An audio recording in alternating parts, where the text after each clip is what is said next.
Hello అండి, welcome to my channel. ఈరోజు బొబ్బట్లు ఎలా తయారు చేసుకోవాలో చూద్దాం.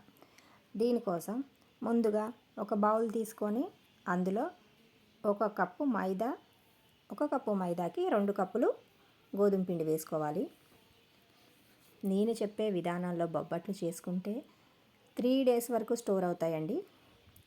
నూనె కానీ, నెయ్యి కానీ, బటర్ కానీ ఏది వేస్ట్ చేసినా కూడా చాలా టేస్టీగా వస్తాయి. నేను చెప్పే విధానంలో బొబ్బట్లు చేస్తే చాలా పల్చగా కూడా వస్తాయి. దీనికోసం ఇందులోనే కాస్తంత రుచికి సరిపడా సాల్ట్, కాస్తంత ఆయిల్ వేసి పిండిని అంతటిని ఒకసారి బాగా కలిసేలా కలుపుకోవాలి. తర్వాత ఇందులోనే కొంచెం కొంచెంగా వాటర్ వేస్తూ చపాతీ ముద్దలా తయారు చేసుకోవాలి. మరీ చపాతీ ముద్దలా గట్టిగా తయారు చేసుకోవద్దండి. బొబ్బట్ల కోసం కొంచెం లూజ్గానే కలుపుకొట్టుకోవాలి. పిండిని అంతటిని బాగా నీట్ చేసుకోవాలి. తర్వాత దీనిపై నుంచి మళ్ళీ కాస్తంత ఆయిల్ వేసి ఆయిల్ అంతా పిండికి బాగా పట్టేలా ముద్దనంతటిని బాగా నీట్ చేసి పెట్టుకోవాలి.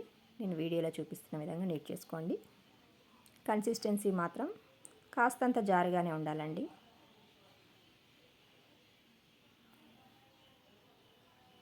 అప్పుడే చపాతీలు, బొబ్బట్లు చాలా అంటే చాలా పల్చగా సాఫ్ట్గా వస్తాయి. ఇది ఎక్కువసేపు నానాల్సిన పని లేదు. ఈలోపు మనం పూర్ణం చేసుకుంటే సరిపోతుంది. పూర్ణానికి స్టఫింగ్ తయారు చేసుకుంటే సరిపోతుంది. దీనికోసం ఒక కుక్కర్ తీసుకొని ఇందులోనే ఏ కప్పుతో అయితే మనం పిండి తీసుకున్నామో అదే కప్పుతో 1 కప్పు పచ్చెనపప్పుకి 2 కప్పులు వాటర్ వేసేసి కుక్కర్ 4 విజిల్స్ ఇచ్చేస్తే పూర్ణానికి సరిపడా విధంగా పప్పు అనేది ఉడికిపోతుందండి. 4 విజిల్స్ చాలు, ఎక్కువ అవసరం లేదు. చూసారా, 4 విజిల్స్ తర్వాత నేను స్టవ్ ఆపేసి చూపిస్తున్నాను. పప్పు అయితే చాలా పర్ఫెక్ట్గా ఉడికిపోయింది. మనకు కావాల్సిన విధంగా ఉడికింది. తర్వాత దీన్నంతా ఒక చిల్లు గిన్నెలో వేసి నీళ్ళంతా పోయే వరకు ఉంచేసి ఒక మిక్సీ జార్లో వేసేసి మిక్సీ పట్టుకోవాలి. తర్వాత పూర్ణం కోసం ఈ మిక్సీ చేసుకున్న పూర్ణం అంతా ఒక కళాయిలో వేసేసి స్టవ్ ఆన్ చేసేసి 1 కప్పు శనగపప్పుకి 1 కప్పు శనగపప్పుకి 1 కప్పు బెల్లం, 1/2 కప్పు పంచదార వేస్తే సరిపోతుందండి. బెల్లం పంచదార వేస్తాం కాబట్టి వేడి కాగానే ఈ పూర్ణం అంతా లూజ్ అయిపోతుంది.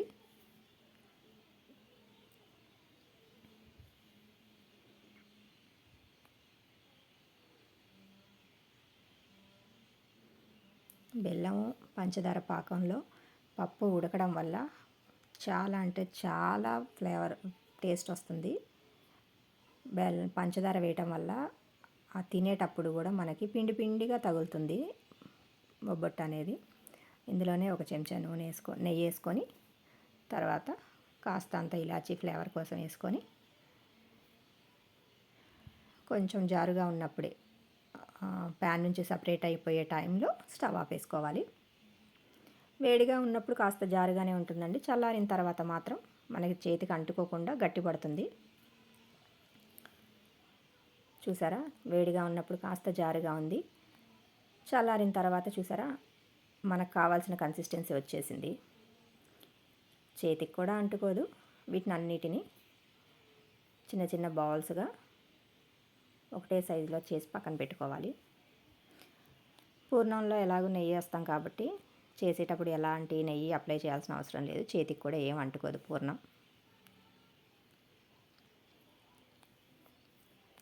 అన్నీ చూసారా ఎంత బాగున్నాయో ఒకటే సైజులో. తర్వాత వీటన్నిటిని బొబ్బట్లులాగా ఒత్తుకోవాలి. దీనికోసం ఒక టిఫిన్ ప్లేట్ తీసుకొని అందులో కాస్తంత నెయ్యి కానీ నూనె కానీ వేసుకొని మనం ముందు కలిపి పెట్టుకున్న చపాతీ పిండిలో నుంచి ఒక ముద్ద తీసుకొని మనం తయారు చేసుకున్న పూర్ణం కన్నా కొంచెం పెద్ద సైజు సరిపోతుంది చపాతీ ఉండని తీసుకొని నేను వీడియోలో చూపిస్తున్న విధంగా కొంచెం ప్లేట్కి ఆయిల్ అప్లై చేసేసి చపాతీలాగా పెద్దగా కాదండి, ఫస్ట్ నార్మల్గా మీడియం సైజులో ఒత్తుకొని పెట్టుకోవాలి.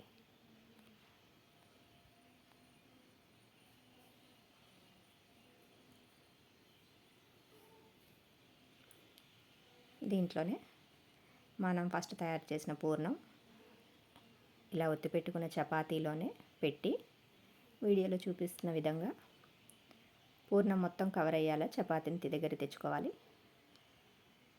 ఎక్సెస్ ఉన్న పిండిని అంతటిని తీసేయాలండి.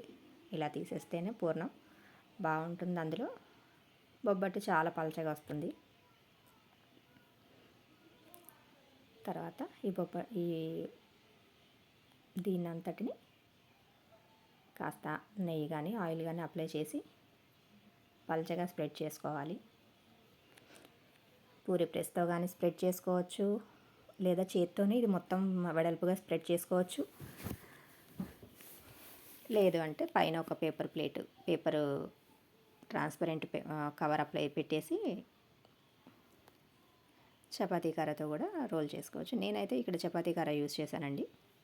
షేప్ రాలేదని అనుకోవడానికి ఏ ప్రాబ్లం లేదండి. మీరు హ్యాండ్తో కూడా మళ్ళీ సైజ్ అడ్జస్ట్ చేసుకోవచ్చు, షేప్ అడ్జస్ట్ చేసుకోవచ్చు. చాలా గుండ్రంగా వస్తాయి. చూసారా ఎలా వస్తుందో?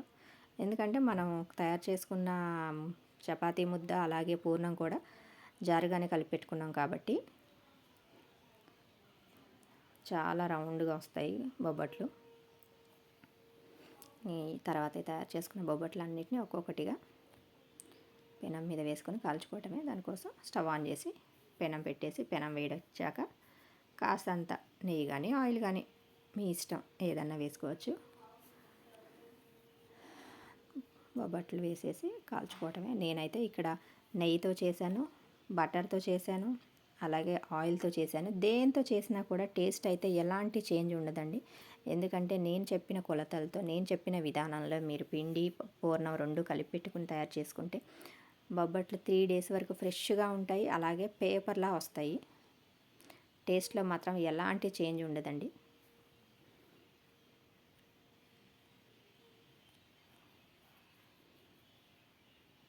చూడొచ్చు ఎలా లైట్గా గోల్డెన్ బ్రౌన్ వచ్చే వరకు కాల్చుకోవాలి.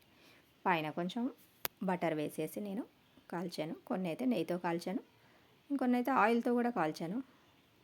ఎలా కాల్చినా టేస్ట్ అయితే చేంజ్ రాదండి. చాలా అంటే చాలా మృదువుగా, చాలా పలచగా 3 days వరకు అయితే స్టోర్ ఉంటాయి నేను చెప్పిన విధానంలో బొబ్బట్లు చేసుకుంటే.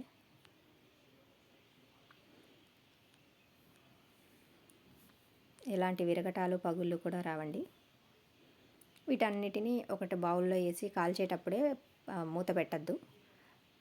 అన్నీ ఒక ప్లేట్లో కొంచెం ఆరబెట్టినట్టు సర్దుకోవాలి.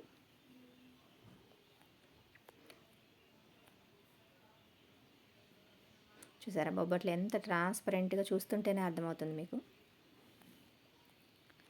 ఎంత పల్చగా వచ్చాయో.